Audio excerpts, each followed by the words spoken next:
Ladies and gentlemen, it's Tuesday morning.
Thank you for bearing with me, those on Chew. It's a temperamental little number.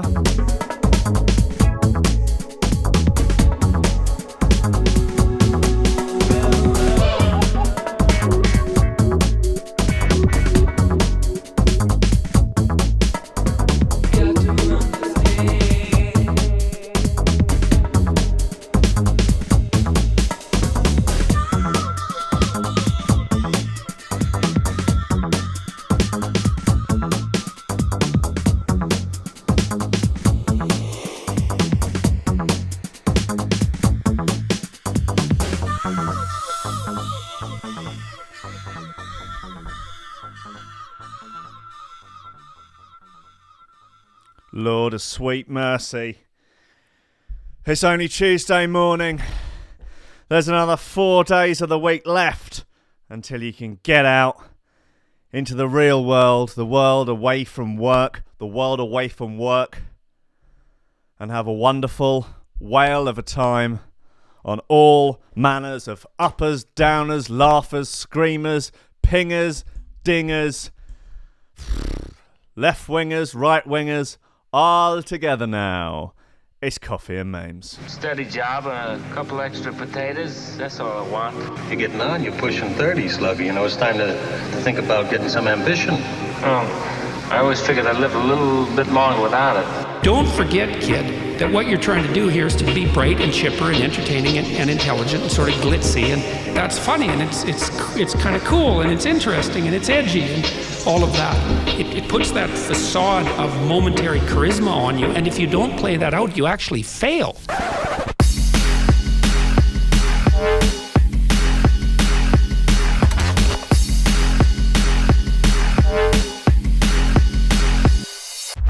Ladies and gentlemen, it's the Coffee and Memes Breakfast Show with me, hi, fucking Rankin. I'm here, I'm loaded up on caffeinated beverages, slightly diluted with milk from cows, from good, honest, hard-working dairy cows, just out there in the fields, toiling away, just looking for a better quality of grass, you know, a better quality of cellulose to digest in any of their 4 ruminant stomachs, to convert into a better quality of protein, a better quality of amino acid for all the omnivores and carnivores out there just looking for a goddamn better way of life.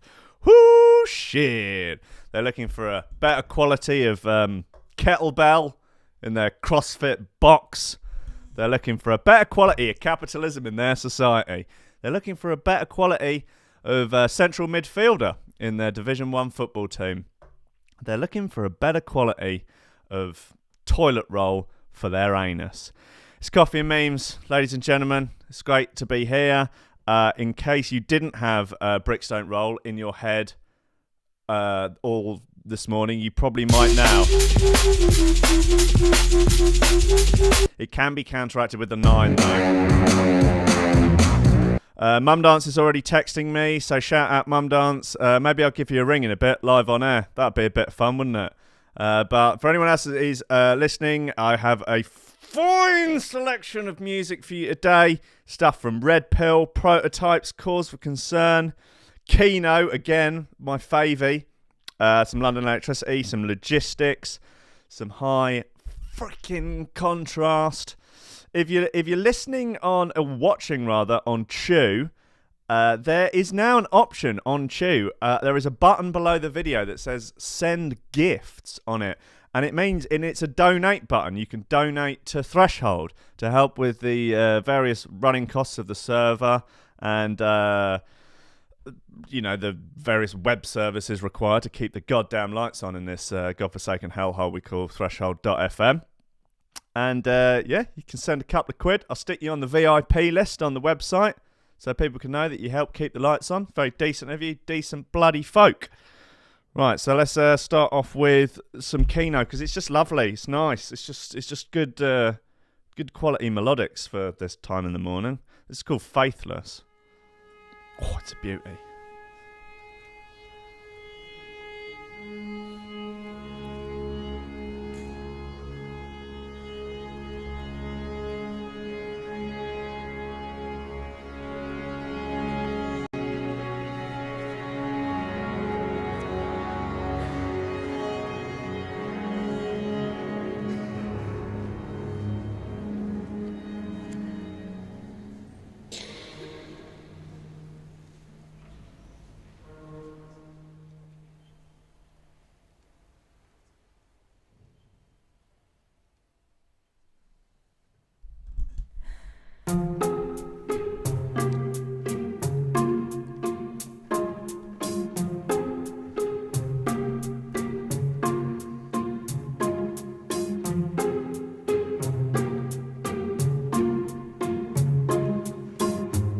A lot of people have been suggesting that I start a Patreon for Threshold, and I think I'm bloody well gonna. Gonna do some t-shirts and mugs as well.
Oh, Tom Ryan, you absolute sweetheart.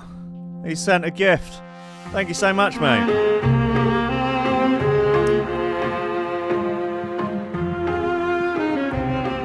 Reese, you are a wonderful man too. Whatever is easiest for yourself.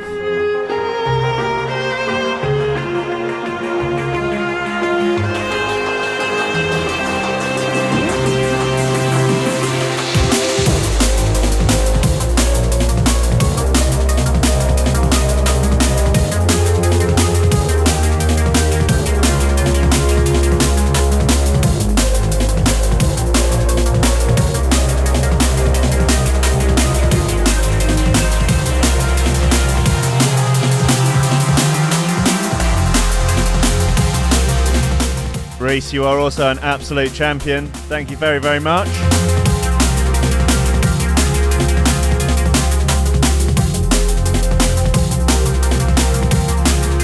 You will both be top of the VIP list on the site. Legendary work.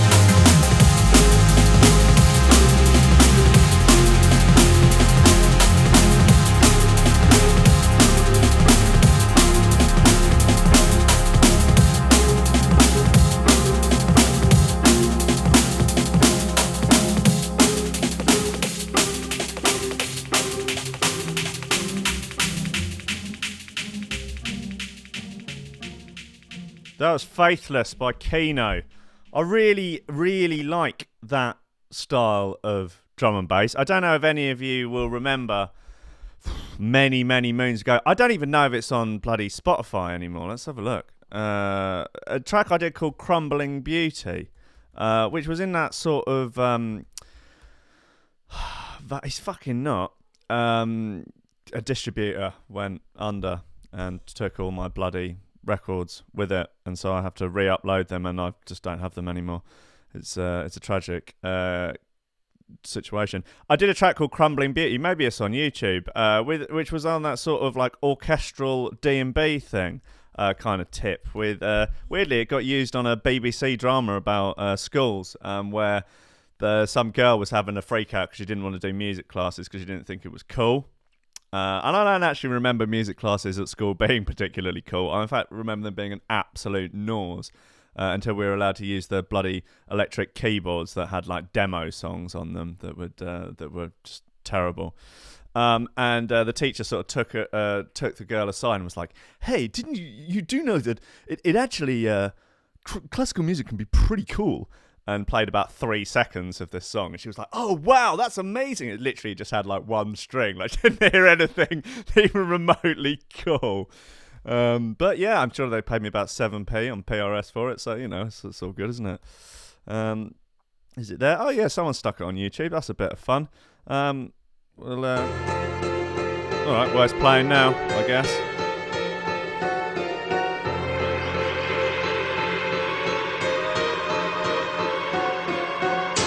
I warn you, it's about 10 years old, so it could be absolutely dreadful. And this is a 360p YouTube.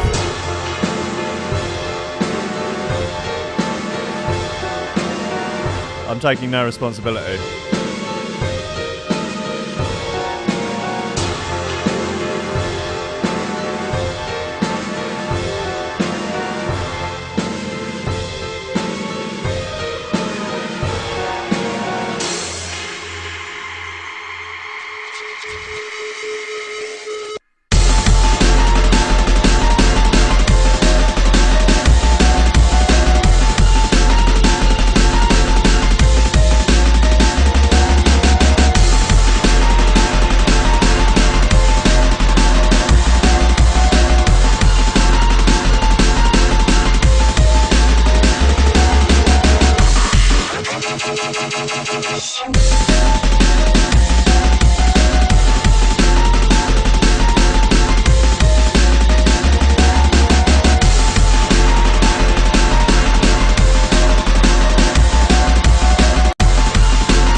Yeah, that's a terrible quality MP3, but you get the rough idea. Maybe I'll go and do some more sort of orchestrally, nicey, lovely, but hardy underneath it. They're nice on they're nice on the front, aren't they? But then you get into the underneath. Not so nice under there, are they?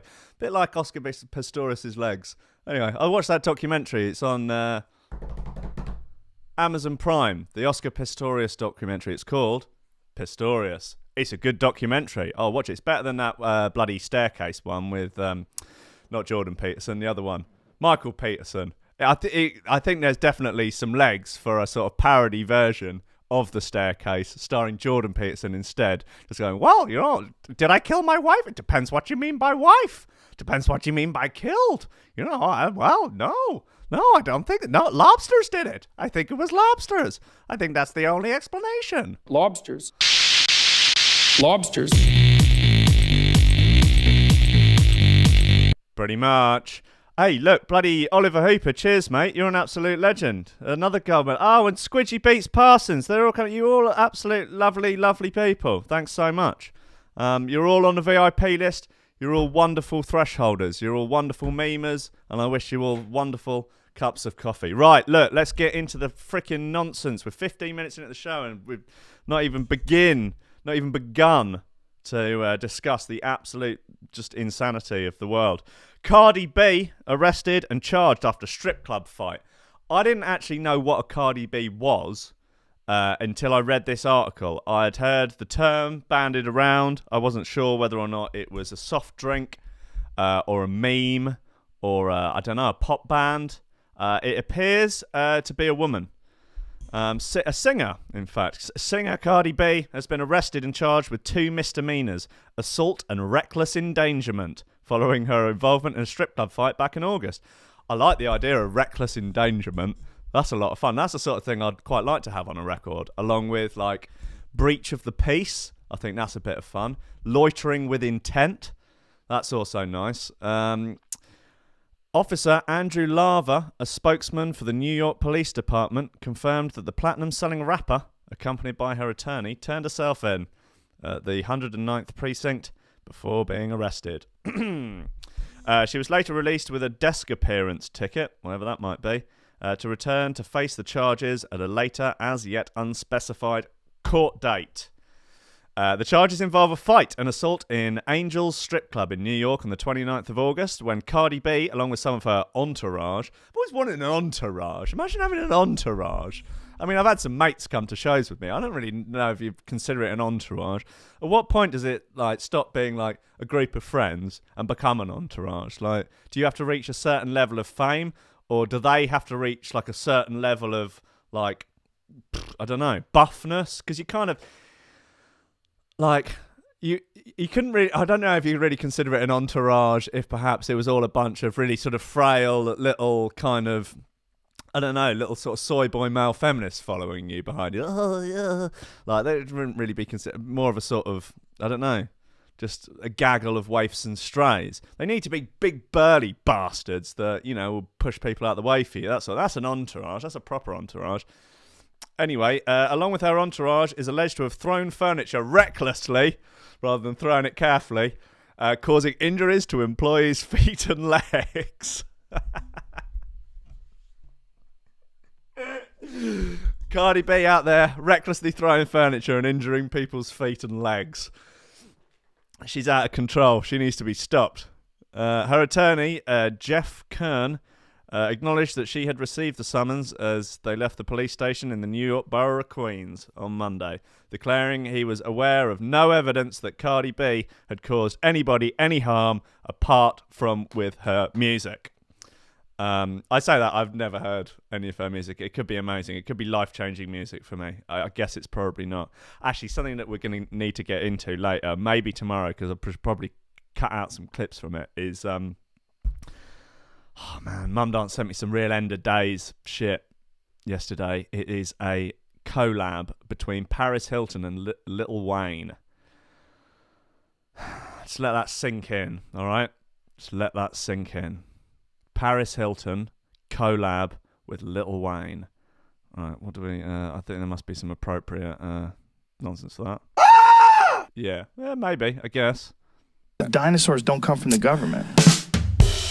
Anyway, this isn't the first time Cardi B has appeared in headlines as the result of disputes or feuds. It was reported that she started a fight with a fellow rapper, Nicki Minaj, during a New York Fashion Week party in September. She's just out there kicking off. She is out of control. She needs working on. She's a terror.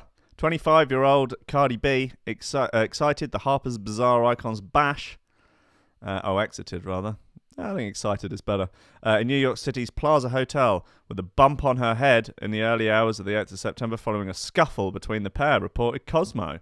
Damn. Later on Instagram, Cardi B allegedly sent an aimed post at Minaj, claiming she had made disparaging remarks about her ability to be a good mother. Whoo! Following the birth of her and rapper Offset's daughter. I've not heard of this Offset. Sure, he's a lovely chap. And God, I wish them the best of luck as parents. However, Minaj later responded, calling this a bunch of lies. Bunch of bloody lies. It's a conspiracy, I tell you, a goddamn conspiracy. Sort of annoying, that, isn't it? Anyway, look, I've got to play this Logistics track. It's called Lotus Flower. It's a beauty!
You can get in touch if you're not on the video stream. Just tweet me at Rankin.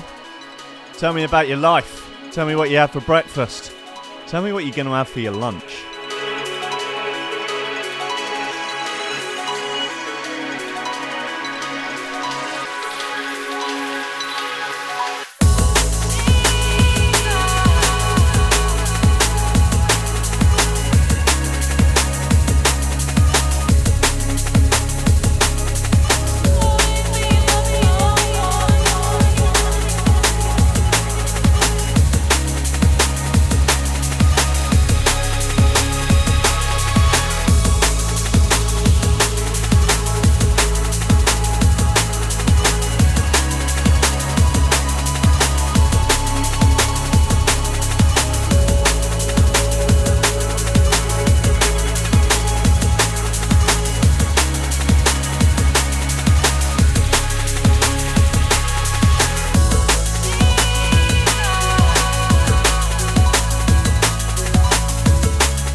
That is Logistics with Lotus Flower. That's a nice bit of kit. That's well done, mate. You should be proud of yourself. I don't want that in any way to come across as patronising, but I think that's a fine bit of freaking work. A few tweets in actually regarding the whole breakfast situation. At Boris Johnson, that's Conservative MP Boris Johnson. He says, I had a boiled egg for my brekkie. Lunch looks like a hearty plate of Brexit Britain's broken dreams. MP Boris Johnson there. And another additional MP at Jeremy Corbyn says, I had toast for breakfast, and for lunch I'm going to dine on the crushed up bones of the bourgeoisie. Righto, good on you, Jezza. And at Cardi B just says eggs. Cheers for that, Cardo. Good to hear from you. Boris Johnson runs through field of wheat to troll Theresa May. There's a picture of it. It is not, however, a field of wheat. It's just a field. Fake news, Lad Bible. Fake news.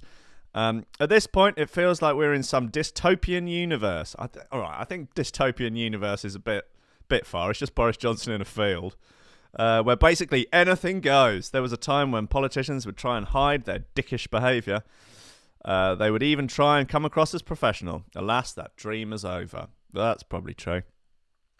Welcome to 2018, where world leaders get into Twitter spats every day, and apparently Brexit means Brexit. It's weird. Dominic Smithers here in Lad Bible Reporter. When you can count on your favourite political buffoon, Alexander Boris de Priffel Johnson. That's Bojo to you and me. To make things a lot weirder. This is not the weirdest thing that he's done. He's not very good at running, though, from the looks of these pictures. He's got himself a nice rugger shirt on and some sort of Bermuda shorts. And he's just getting out there. Getting it done, throwing some shapes in a field, just yomping around. He says it's a great way to stay in shape. And it's a great place to hide the bodies of your political rivals. Despite quitting the government, the power-hungry former Foreign Secretary is never one to miss a photo op or a chance to put one over his former boss, Theresa May. And to be honest, we might have actually reached peak trolling. I think there is better trolling than... This is not even a field of wheat, it's just a field! This is a disgrace. This is an absolute disgrace. Either Boris is just doing a really ropey job of trolling, which I think is probably likely, because I don't think Boris is the sharpest knife in the drawer. And just go and find a field of wheat or something. It's just a field, isn't it? It's just, there's some sort of tall grasses. It's all wheat, isn't it? I don't know. That's a commoner's job. We'll just have a little scamper through here. I've got my Bermuda shorts and my rugger top. Just go and have a little laugh. I'll just stick it to Theresa, won't it? Bloody cow, bloody bint. I'll show her a bit of bloody Brexit. I'll give her some British beef. Pathetic, Bojo. I'm not impressed. I think you can do better. I think we can all do better. It's an embarrassment. Peterson? It's appalling. Yeah, you bloody know it. Right, okay. Let's go for some... All right, we get a bit harder. Don't know if we're ready. Don't know. Ooh. Yeah. No. All right. Look, we're gonna take it easy. Bit of caliber.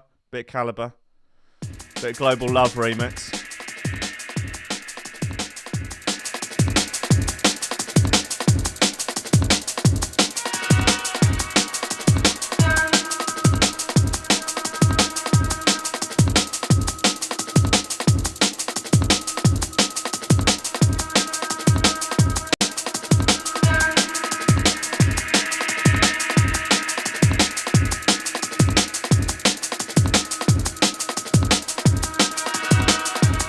Should remind you all listening that breakfast means breakfast.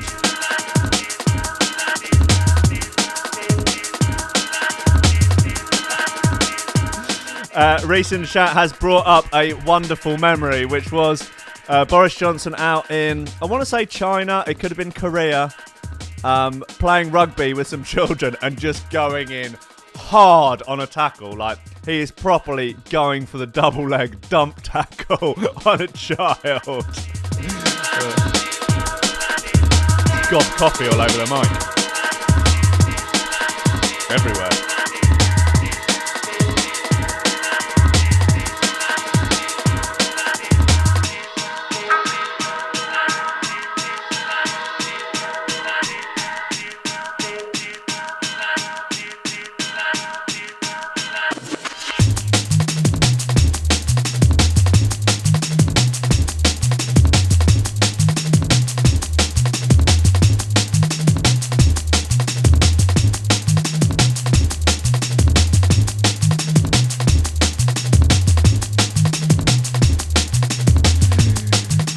Yes, Ollie posting a gif of Boris Johnson's tackle in the chat. That is incredible. That kid is like 1/10 his size. Bosh!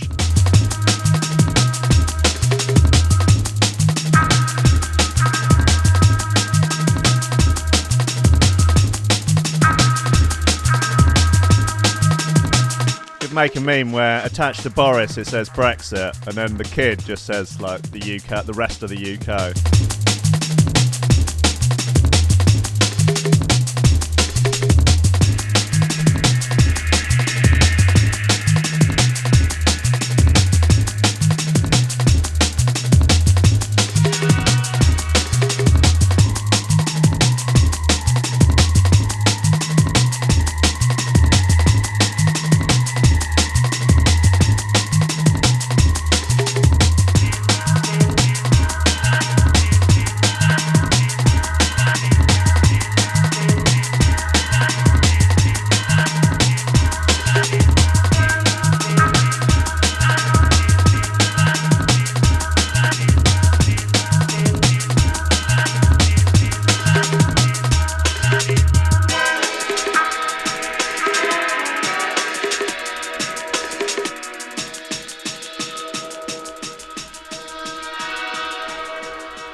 Big Daddy High Contrast, remixed by Caliber, Global Love.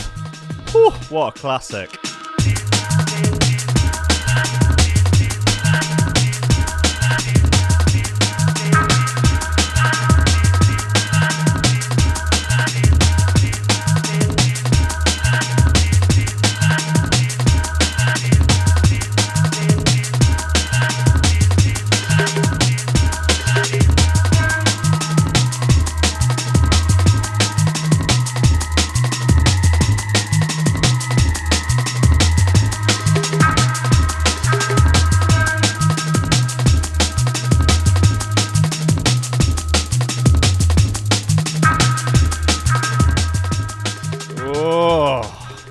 It's a subby, dubby, bit of Caliber goodness. Right, a few more tweets regarding breakfast. At David Cameron, it's a very MP heavy tweets. At David Cameron, had a bowl of heart-healthy whole grains for breakfast, and for lunch I'm having your fat mother. David Cameron, former Prime Minister there. Thanks, Dave. At Helen Mirim says, I had cereal for breakfast, Rankin. Not that it's any of your business, you little soy boy cuck. Why don't you go and get tapped out by a white belt like you usually do? Also, you are going bald. I can see it on the live stream. Hashtag twat. Actress Helen Mirren there. Thanks very much for getting in touch. Okay, so up next, gay penguins cause chaos at zoo by adopting neglected chick from parents. Gay penguins, they're a menace. They need to be stopped. Shut them down. They're stealing children. They're kidnapping baby chicks. They're driving over the speed limit. They're causing reckless endangerment. They're fighting in strip clubs against Cardi B. They're talking trash about Nicki Minaj on Twitter. They're gate crashing university safe spaces and just wrecking up the place. They're a menace. They're a goddamn menace. We've said it once before and we'll say it again. The world can be a cruel and unforgiving place at times. Japan's population is depleting. Freezing temperatures are on their way. Bojo is just straight up knocking the shit out of kids on rugby pitches. Yes, it can seem like all hope is lost at times, but we're simply residing on a flaming trash heap. That's why we've got Animal Love to remind us that everything is going to be okay. In the most recent show of Everything is Okayness, a gay king penguin couple from Denmark rescued a neglected chick that was seemingly cast aside by its birth parents. Seemingly. Can we get a collective I need an R one. That would be a good one. All I've got is this. It's not quite the same, is it? According to Indie 100, this incredible show of affection unfolded Odense Zoo, with staff telling Danish broadcaster DR that the couple took the chick under their wing after noticing the parents were ignoring it. Good boys. Very good boys. Speaking about the heartwarming incident, animal keeper Sandy Hegard Monk said, I think the female has been out to get her bath, and then it has been the male's turn to care for the chick. He may have left that. Typical man. Left holding the baby. What does he do? Abandons it. Men, right? And a couple have thought, it's a pity, we'll go over and get that, steal it. Apparently, the dad didn't even notice the chick had gone. Probably drunk. Penguins are notorious alcoholics. Although the mother was visibly distressed. This is probably typical, isn't it? Like, you know, mother goes out probably to earn the money because the father has been fired for probably reckless endangerment. It usually is. And so it's left the dad with the kid. The dad's probably watching, probably the sports, isn't it? That's what the dads watch. They watch the sports, probably drinking a can of Kestrel or something at 10 a.m. Baby's in the other room, left to its own devices. Before you know it, a crafty couple of gay penguins, have swooped in there and taken it. And before you know it, that baby's got a much more trendy outfit on. It's listening to some disco music and just generally having a fabulous time. But don't think this happened without a fight. The adoptive parents were super pissed at having to give their newborn relative back. Particularly since they swooped in when the chick was most in need. I think it's nice to help out, but you can't just take someone else's child. I think that's a little bit... I think that's sort of generally considered a faux pas, isn't it? Whether or not you're a penguin or a human. In the wild, the natural behaviour is that up until a certain age, one of the parents will always be with the chick. That's cool. In other words, the chicklet should not have been alone, and those gay parents swept in, like the utter heroes that they are, to save it and look after it. Decent. Good work, boys. Good boys. But all was not lost. Reportedly, the same-sex penguin couple were given an egg of their own. That no doubt that chick will go down as one of the most loved penguins since Pingu. Does anyone remember the mashup with Pingu and Skull Step, as in the very hard drum and bass with lots of crazy drums?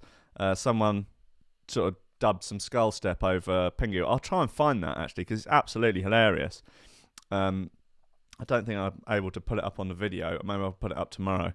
That's definitely worth a little look. Right, okay, let's go for a bit of prototypes. Yeah, why not? Let's just get involved.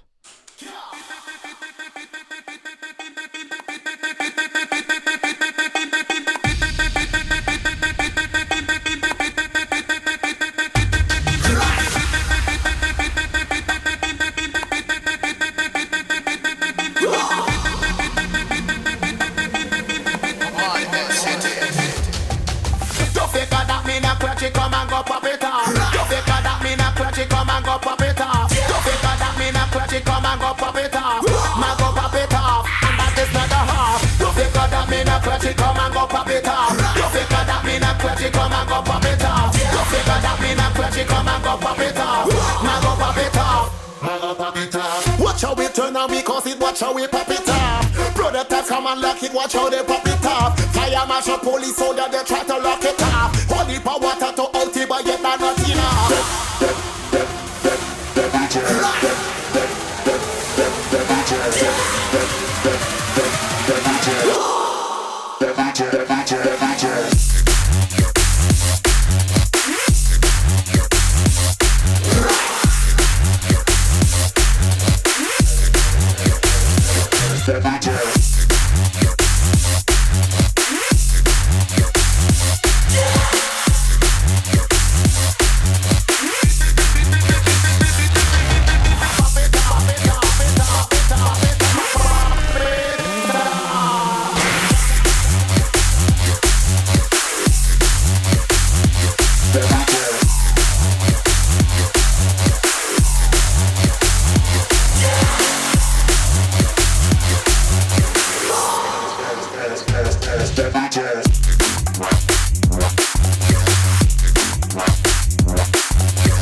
Through the valley of the haters, but my traitors keep the enemy name close.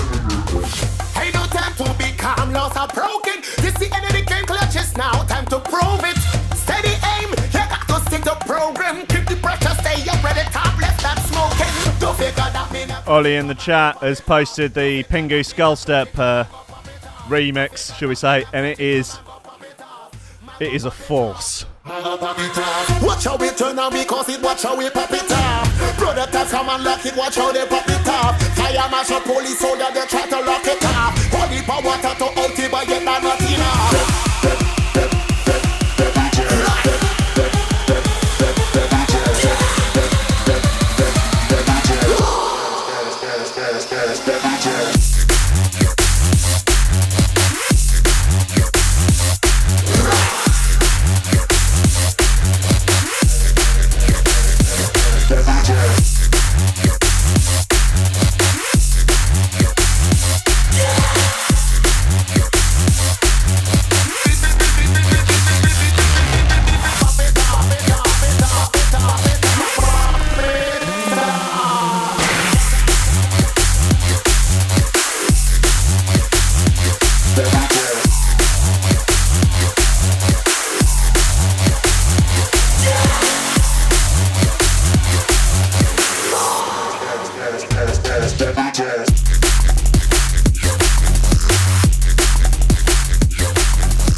That is Pop It Off by Brighton boy band The Prototypes. God bless the pair of them. So now, next story. I'm going to put a picture up on the live screen so you can just you know, so you don't have to bloody Google it yourself. Where are we?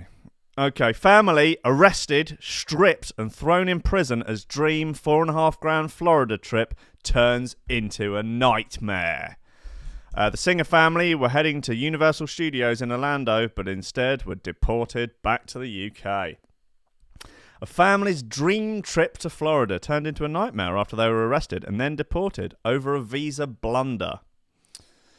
The Singer family were heading to Universal Studios in Orlando for a surprise $4.5 grand trip for their son Brandon's 21st. But instead, and despite having no criminal record, they were allegedly arrested and then thrown in prison alongside hardened crooks.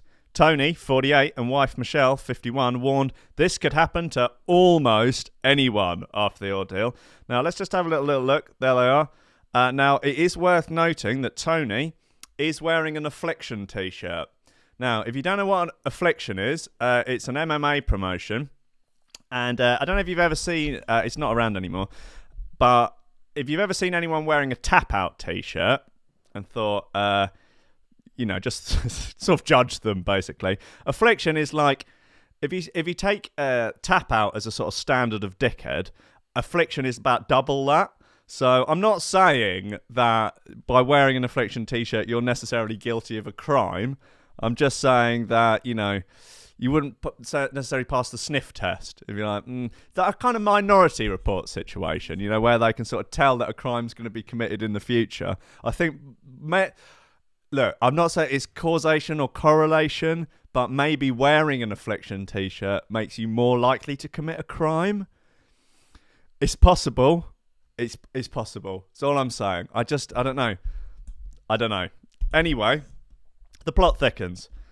But after landing, border officials claimed the couple hadn't declared a 2007 money laundering arrest, which had been cleared off. They were allegedly marched away in handcuffs and driven to the barbed wire fenced Orange County Correction Center. That does sound like it fucking sucks. Tony said, they stripped me and my son, searched us and put us in jumpsuits, which were about 4 sizes too big. Well, that's the real crime, isn't it? And the family who had planned to spend their holiday enjoying the park's Halloween Horror Night says they soon found themselves face to face with real villains. Got a good story out of it, though. There were 30 inmates in with me, claimed Tony. There was one young lad. Luckily, you're hard, though. He's obviously hard, isn't he? There were 30 inmates in with me, claimed Tony. There was one young lad who, about 19, who was in for having a concealed weapon, grand theft auto, and kidnapping. My son Googled him, and he said, is a big one. I said, what are you in for? And he said he was facing 15 years to life. It was horrific. The family say conditions inside the prison were unbearable. Tony of Ashington, Northumberland, said there was no toilet roll, no water, it was freezing cold, and I had no lights or pillows. That sounds like most youth hostels. If prison was like this in Britain, they would all be empty. In a further blow, the family fear they won't get a penny back. The insurance doesn't cover deportation. Funny that. And the travel agent doesn't want to know, claimed an emotional Michelle. Well, yeah, you got to declare these things, I'm afraid. They told us something has changed because of Donald Trump. Blaming it on Big Donny T, of course. Fair enough, I would. Yeah, sorry guys. I mean, I'm not saying that the affliction, not necessarily saying that the affliction t-shirt causes crime. I'm just saying when you look at how many people have been arrested wearing them? I just feel like there's maybe should be more data on this. That's all I'm saying. Also, like, you're posing for a newspaper. You're going to be in the paper. I don't know. I just feel like, all right. I'm being a judgmental snob. I apologise to the people who were only alleged to have been laundering money. Anyway, look, let's get on. Here's some Misanthrope. I think that's an acceptable link. The Misanthrope Brass Band. I'm going to get rid of this story now because I'm actually a bit scared this guy's going to come and get me.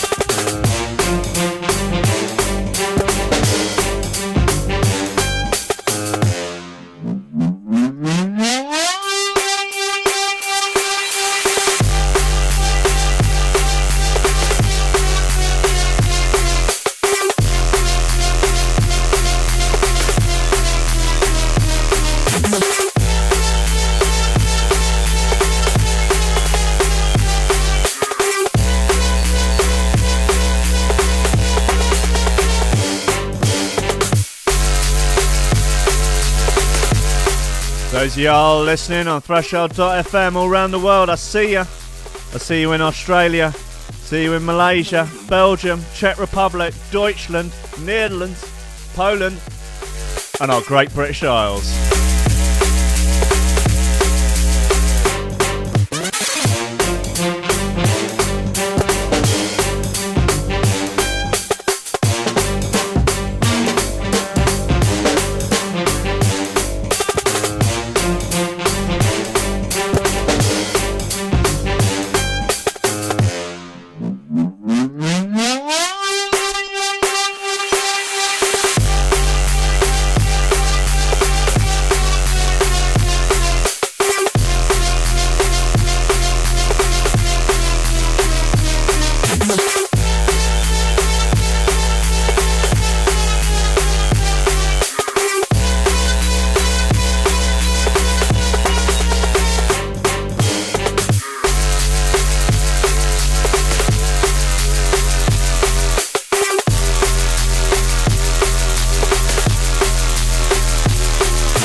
Old time on New Zealand crew in the chat. Dub Pets.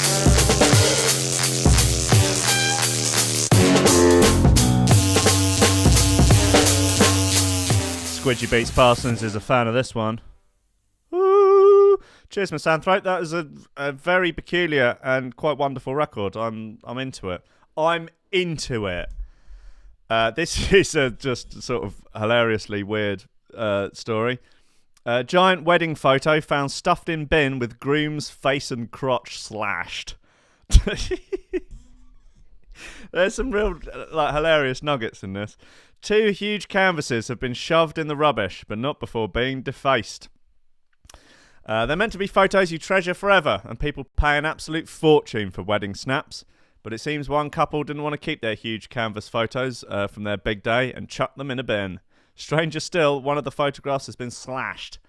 A passerby was shocked to find the great wedding snaps, giant wedding snaps in a public bin in New South Wales, Australia. Australia's not real. He posted a video on Instagram, and the Daily Mail reports the cameraman can be heard. The cameraman can be heard saying, "These hoes ain't loyal," as he films, which is weird because it's the groom that has been slashed, but presumably by the girl. So it's more these grooms ain't loyal. Can we get the sound on it? Give me. Oh my god. Rip. Dude, that is so funny. Oh, there's another one. These ain't loyal. Bleep it out. Pathetic. On one canvas is a photograph of the couple smiling with the woman wearing a nice pink dress. The man in the picture, however, does not look so great because his face has been completely slashed. It really has. Unfortunately, his crotch has suffered the same fate. That's the sort of terrifying part about it. Like, I can understand, like, being so angry with something, like, in the face, but then to go, like, downstairs, to really focus in on the crotch. That is, I don't know. I feel like only a woman could have that sort of venom. A woman, yeah. Hell hath no fury like a woman scorned, as they say. Who says it? I don't know. Just people, the patriarchy probably. Another crumpled photo, seemingly from the couple's wedding, was folded in half and shoved in the same bin. It's not known how the photos came to be in the bin. I would imagine that the woman put them in there. Who slashed the man's face, or if he did something to deserve it. Yeah, this is the sort of thing that only normally happens in soap operas. People don't tend to do this sort of thing in real life, although not, as far as I know. I do remember on the Adam and Joe podcast they were talking about this, so sort of doing stuff that, only really happens in films. One thing I've noticed only happens in TV programs and in films is when people are stressed out, they go to the toilet or a bathroom and they splash water on their face.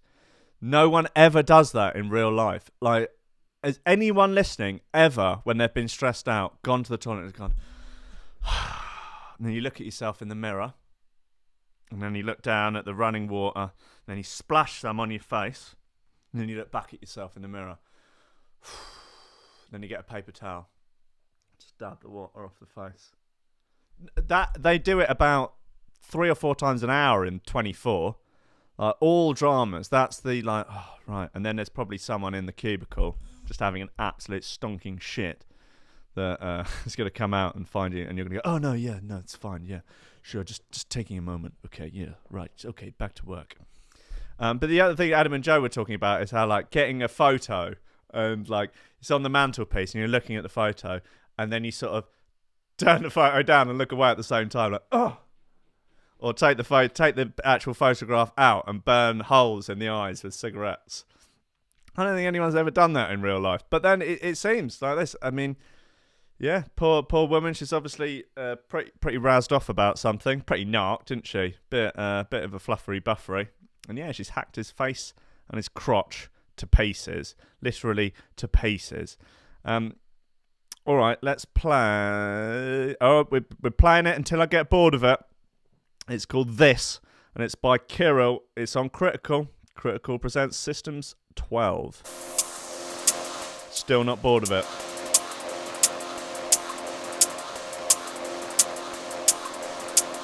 Reese in the chat says he just likes to scream into a pillow.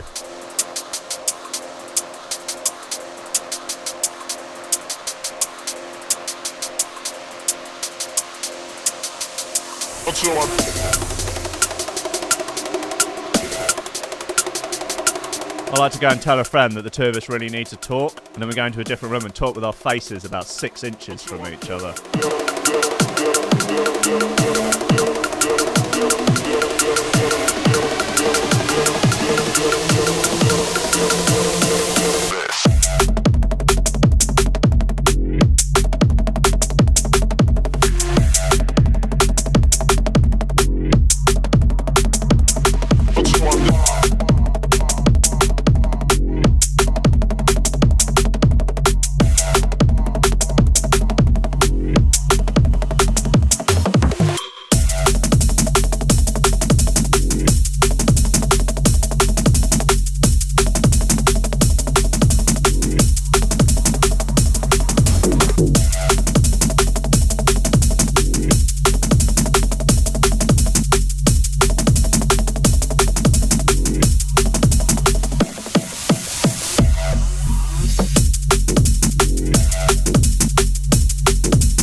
Cam in the chat, he says he likes to run to a local cliff and shout, "No!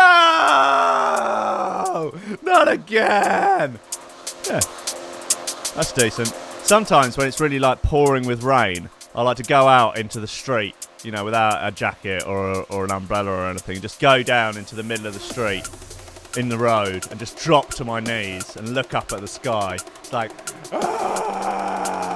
why? That always makes me feel better.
That was This by Kirill on Critical, and I'm playing that until I get bored of it, which I mean, it might be tomorrow, it might be next week, who knows. Right, here's a bit of fun for you. Peugeot Perv Show. Villagers beg Randy couple to stop school-run sex sessions in steamed-up car with pale white bum bouncing around. The villagers, they're begging them, please stop the Peugeot Perv Show. Please! The pair were caught romping in a parked white Peugeot just metres from the primary school. That is bad form, isn't it? That is not cool. Villagers have begged a randy couple. They're just too randy. That's their problem. They're just too damn randy. To stop their regular sex session on the school run. It's regular now. The amorous pair have repeatedly been seen romping in a parked white Peugeot just metres from the primary school in Lincolnshire. Parents have described having to walk past the steamed-up vehicle with their children as it rocks back and forward. This is outrageous.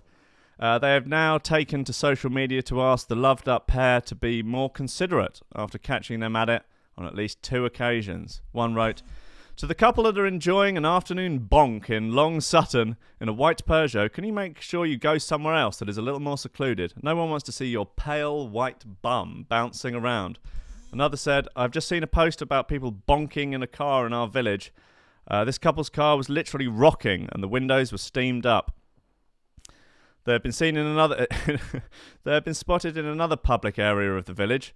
The residents added, please get a room. The villagers are begging you. They've had enough. They can't take it anymore with your Peugeot Perv Show and your white bouncing bottom. It's an absolute disgrace. Right, okay. How about... some bits, isn't it? How about a little bit of London Electricity? You know, just to smooth things over. Just to make sure everything's feeling fine. Let's roll.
shout out to Ben Wilson on Twitter, who's been making some fine memes about that Kirill track. This. Yeah, those are beauties. I've just retweeted them both if you want to see.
Bare Religion by London Electricity.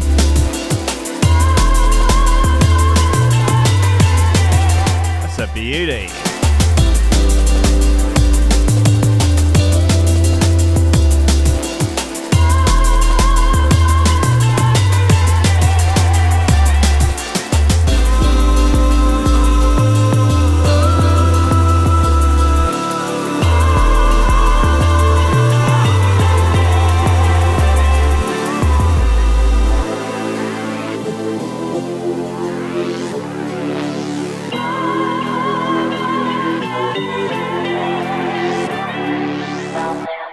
Very nice. Very, very nice indeed.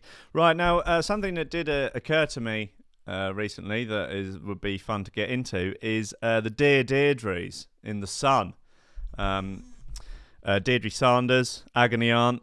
She's been there for about 107 years. Just dealing with people's problems. Dealing with weird, wonderful and somewhat terrifying problems of the readers of The Sun newspaper. One of today's edition. Dear Deirdre, my lover's bisexual husband is trying to blackmail me into having a threesome. That's quite the clusterfuck. My lover's husband has demanded I join them for a threesome, or says he's filing for divorce. I met my lover at work. She's 35. I'm a guy of 39. And we're both estate agents. I'm single, but she's been married for 2 years. I sort of see how this is going. Dude's caught his missus cheating, and it's like, right, oh, you've been cheating on me with this guy, have you? Right, well, I'm going to shag him as well. See how you like it. Yeah? Okay. We went on a training course together, which meant visiting our head office and staying in a hotel. She was taken ill on the second day and excused herself to go and lie down. When my training session had finished, I went to her room to see if she was okay. She told me she had a banging headache. She grabbed my hand and put it on her forehead and said, "Wow, your hands are so cool. That feels lovely." I felt a spark between us, so I pulled my hand away. I left to get her some painkillers, but when I got back, she was wearing a silk dressing gown and she poured me a drink. Then she took her tablets and said, "I really felt something between us, Thalia. Did you?" She told me I was an attractive man and that she missed sex as her husband no longer wants it. Always the way, isn't it? These husbands, they just never want it. She slid her arms around my neck and kissed me. I put my arms inside her gown and felt her body, and my desire was off the scale. We had sex, and it was incredible. We stayed the night together, and since then we've grabbed any chance to hook up for sex, including at clients' empty houses. Deary me. Her husband found a message from me on her phone, and all hell broke loose. But she begged him not to leave, and he didn't. So then he met me during a lunchtime. She then met... Christ, I can't read today. It's even worse than usual. She then met me during a lunchtime and said he had admitted to being bisexual. Plot twist. And that's why their sex life hadn't been great. He wants me to go to their home so we can all have sex. But mainly him with me. Yeah, what a surprise. It really is like, oh, so you have been cheating on me? Right, well, I'm going to shag him. I think that's the only fair's fair, isn't it? Come on, if we both get to have a go on this other estate agent, then I guess we can call it quits. If I don't agree, he's threatening to divorce his wife and cite her as an adulterer. I don't know what to do. Deirdre has said, yes, you do. You should say no. You're a straight guy, so why would you contemplate being blackmailed to satisfy his desire? I think you should just man up, mate, and just go there and just get it done, deal with it, grit your teeth, think of England. You got yourself into this bloody mess with the married woman. And in fact, I think a lot of adulteries could be resolved like this.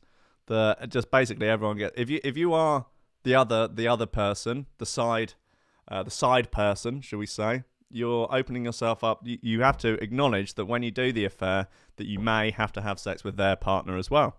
So, just that if you sign up to that, it's just worth knowing the risks, isn't it? Right, let's play little bit of yeah. Okay. Yeah, a little bit of drum sound. Yeah, why not? Let's do it. It's a hard one though. Buckle up.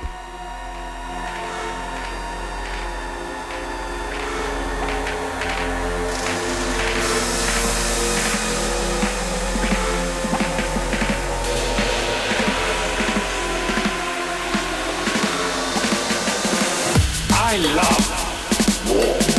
I love blitzkrieg. I love defensive line.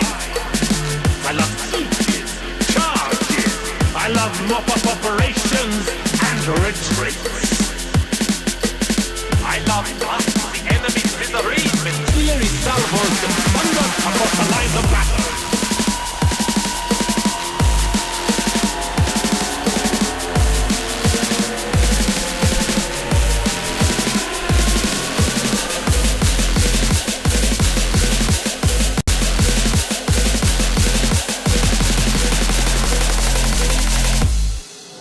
I taste metal, I taste blood.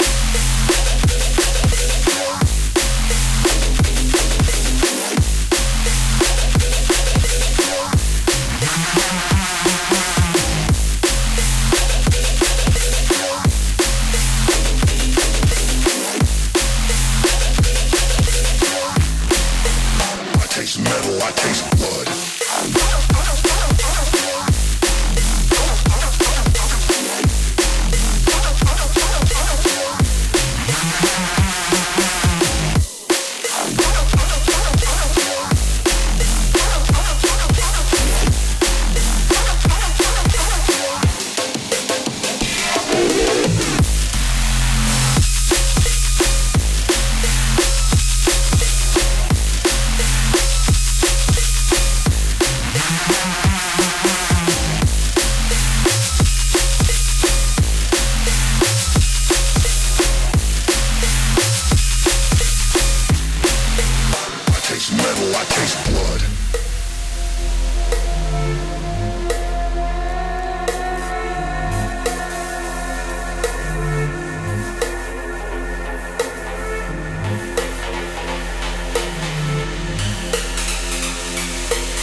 I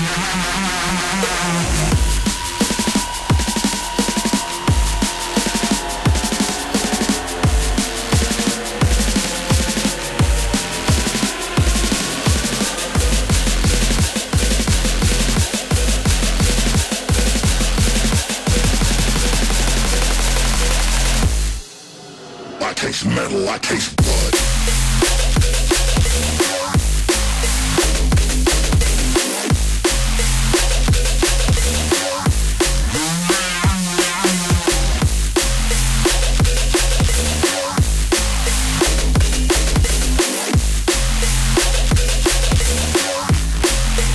I taste metal, I taste blood.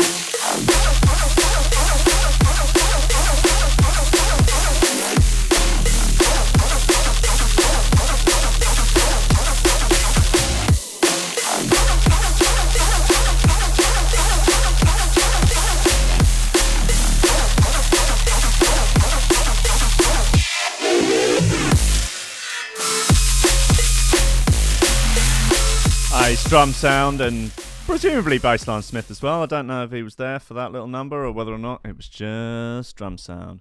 Maybe he was, don't know, maybe he was out buying eggs, or could be milk, loaf of bread, something like that. Don't know.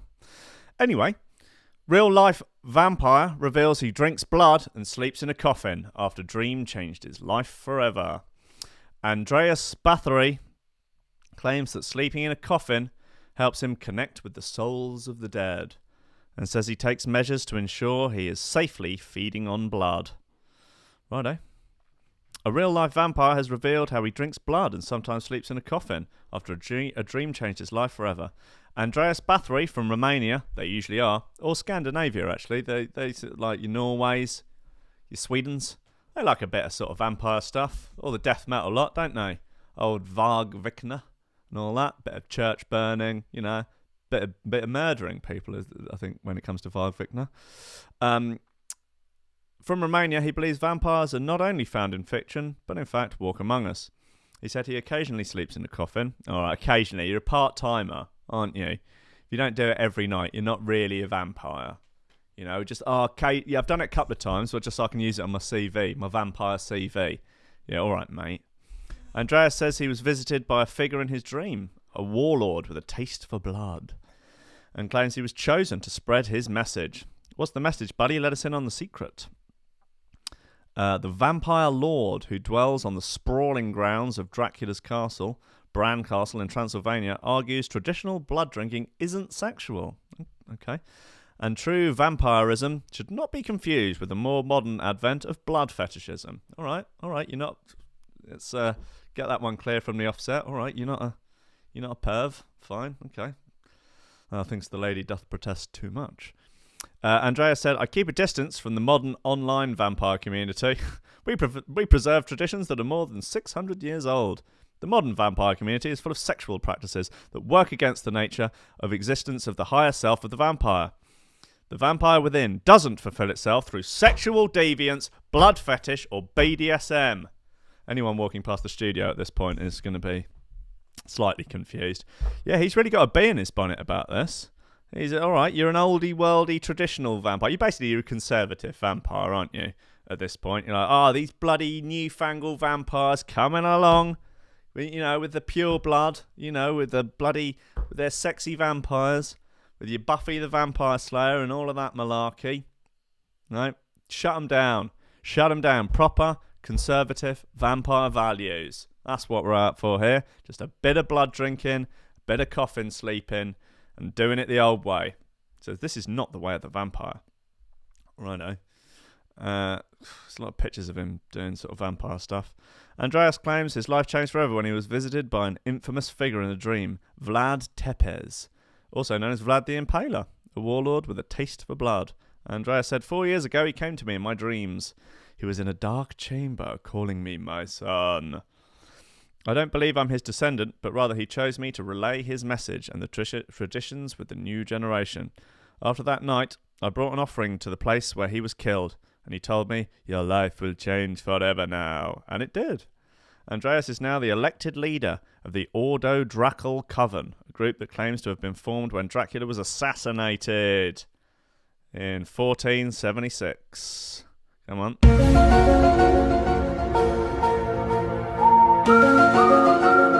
Yep. Instead of lunging on victims and biting into their necks, Andreas says the group has donors that he calls black swans who are willing to offer up their blood. So plentiful are these volunteers, Andreas says he never has to seek them out himself and simply lets them flock to him. Yeah, I mean, he looks like he listens to the band Him a lot, and that maybe he'd have hung out with Bam Margera back in the day. Yeah, but he also sort of looks a bit like he probably works in a call centre. However, just like sex, drinking blood comes with health risks, right? Which is something that he has to keep mindful of. We feed from consensual donors only. That's very good of you. You would be surprised by the number of people who freely offer themselves to you if you let them know you are a vampire. Believe it or not, I never ask. Few of us have to. People offer themselves to us of their own free will and understand vampires and our energy.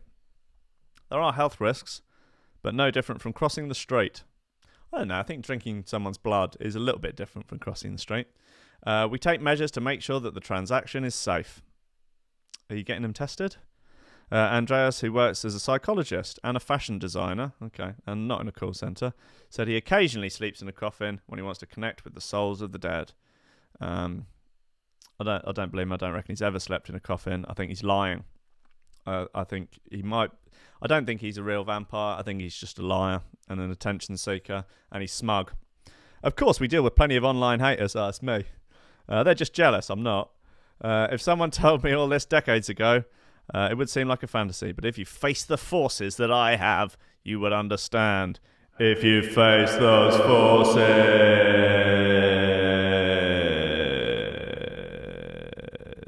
Yeah, maybe, mate. Probably not, though, eh? Right, come on. What have we got? What have we got coming up here? Got a few bits and bobs. Yeah, a bit of Posse. That'd be nice.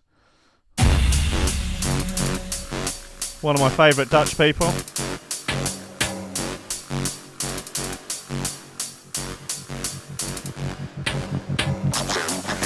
Who's your favourite Dutchman? Let me know in the chat. Could it be Ruud Gullit? I'd like to begin with a fact. A simple yet shocking fact. Much of this material has been described as an illustrated, detailed course in perversion. Think then of the consequences to the inexperienced youth who, in purchasing and studying this material, becomes a pawn for these misfits.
Much of this material has been described as an illustrated, detailed course in perversion. Think then of the consequences to the inexperienced youth who, in purchasing and studying this material, becomes a pawn for these misfits.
That is Pulsai with Misfits off the Laser Cat EP.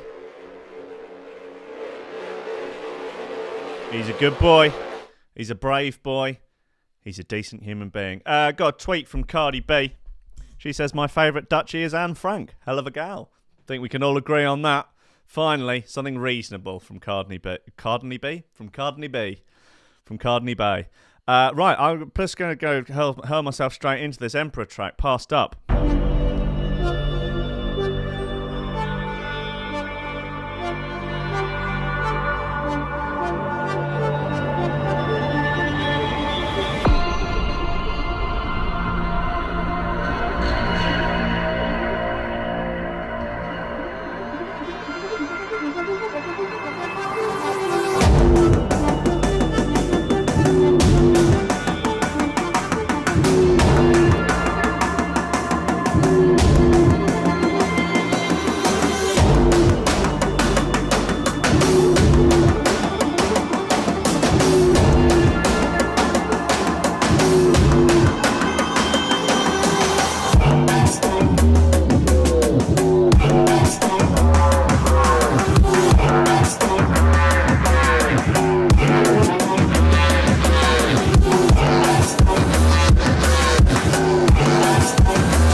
This is Passed Up by Emperor, Into the Black EP.